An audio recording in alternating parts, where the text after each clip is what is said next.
Recently, we've seen the rise of a new niche within the smartphone market, the gaming phone niche. The first serious entry was by none other but Razer, a company well known for making gaming accessories, peripherals, desktop and laptop PCs.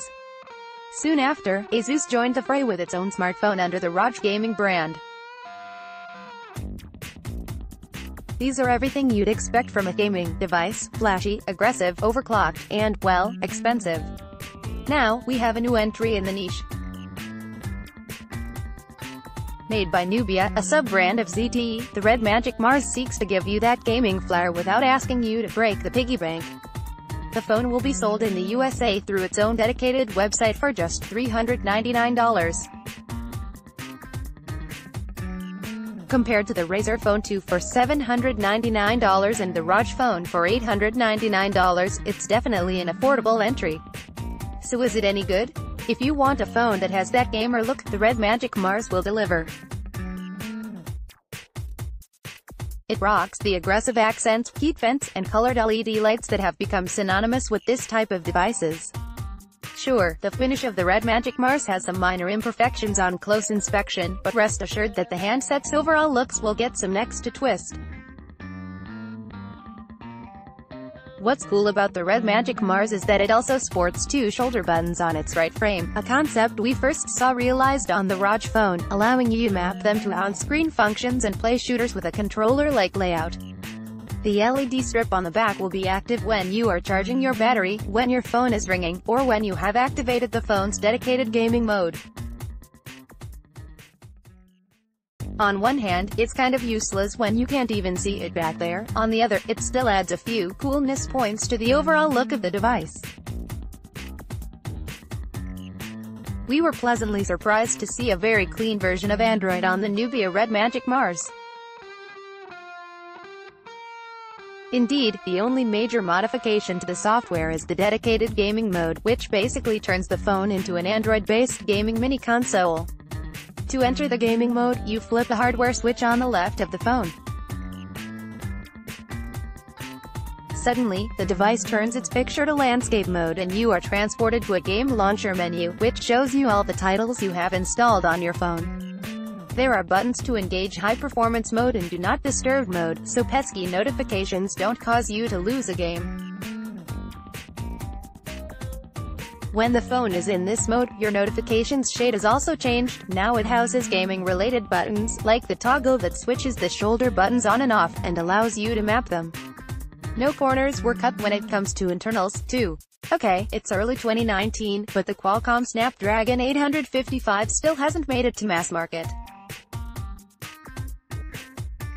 So, the Red Magic Mars sports a Snapdragon 845, and combinations of either 6GB of RAM with 64GB of storage, 8GB of RAM with 128GB of storage, or a whopping 10GB of RAM with 256GB of storage. Unfortunately, most of the time, the gaming experience itself falls somewhere between a meh and it's okay. A large part of this is simply due to the fact that the games you are going to run on this, or any gaming phone, are made to work on and abide by the rules of all Android phones out there. The developers are pressured to limit how much and what they can do with their games if they want to reach the maximum amount of devices. Sure, there are a few titles out there that have been carefully crafted to run smoothly and work okay with touch controls. But that's the point, these run and play just fine on any other above-average phone. So, what's the point of a gaming phone? In theory, we can get some awesome gaming devices that have something exclusive to offer. For example, check out what Nvidia was able to do with its Shield tablet and set-top box. Made a super-powered machine that ran on Android, but it secured exclusivity deals with some developers, so they released games on the Play Store that will only download to the Shield. But the Razer Phone, Asus ROG, and Nubia Red Magic all lack a substantial presence in the market for such partnership deals to be considered profitable. In fact, Nvidia's Shield itself didn't do that great, it hasn't been refreshed in quite some time and we haven't heard of new titles coming out for it. What phone manufacturers can do is try and enhance the gaming experience with hardware features. The shoulder buttons of the Red Magic Mars are a nice addition to have. They are a bit awkward to use simply due to how one needs to wrap their hands around the phone in order to game, but they are usable and, in fact, make shooter games a bit more palatable to play on the touch device. But the more we play on a dedicated gaming phone, the more we ask ourselves, how different is my experience now, compared to playing this on a OnePlus or a Nokia? Not by a whole lot, really. So, if regular phones are almost on par with gaming phones, it's a wise choice to see how the gaming phone would stack up to the regular phone. And it's not great. When we look at the Nubia Red Magic Mars as a smartphone-first gaming device second, and compare it to its peers, some shortfalls do become apparent. Its display is cold and dull, with bluish whites and washed-out colors. The LCD panel even has a strip of yellowish hue on the bottom, something we haven't seen on phones for a couple of years. The camera is absolutely nothing to write home about, with limited options and not great image capture. It manages to blur some shots even in good lighting conditions, so it's definitely not going to be your go-to option for social media posts. The software may be close to stock, but it's also a bit boring. Not to mention that the few custom features that are on there haven't been translated into English in the best manner.